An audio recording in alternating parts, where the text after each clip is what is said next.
le pege o hofanga te ngai whatap ko tau peo to tau whake ato me whaleni.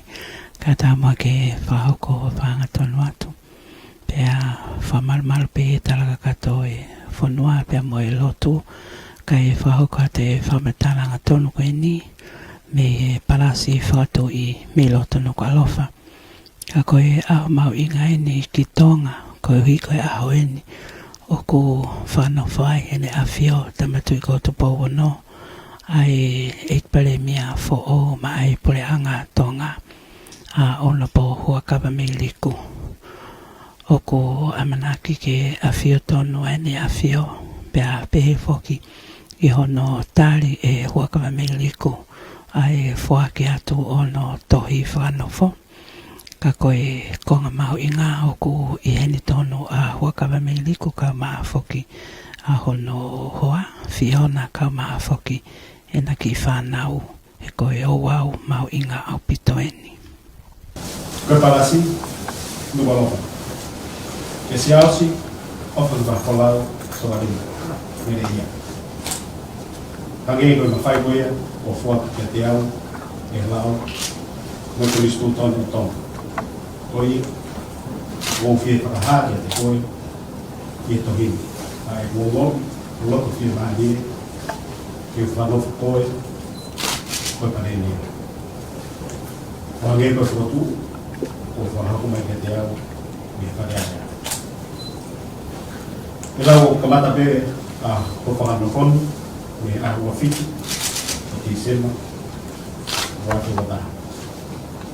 O ko ke mauka kato hene, e ngahi mawhai, me mamungia, e rotanga ko whanofu koe kia. O ko tui, e tari o te whemaria e whanafonu. Ka te whai o skia vene ngā ipe, i e mea katoa pe. Te ria, e koreana, o whanua. O hangei pe ko ia, na e whai mai i e kohiri ame.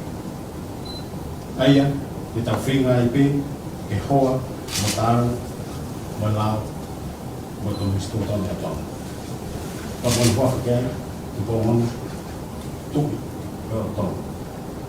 Ahua fitu, te sema whaka o tāra.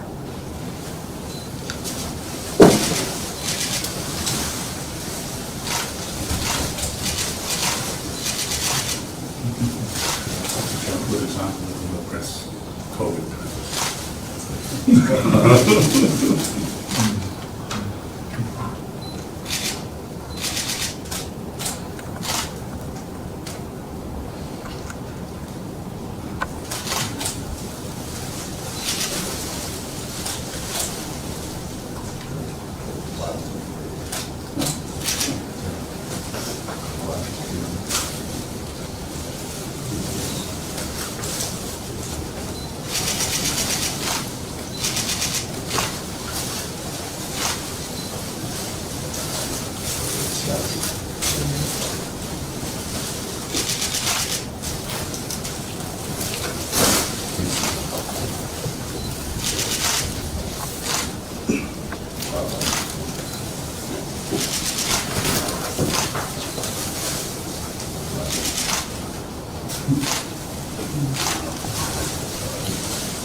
Ja veel in de laatste tijd al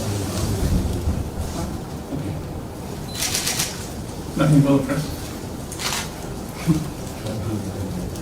Okay, go ahead. Use your other mic. Mal. Một mẹ mẹ phải muốn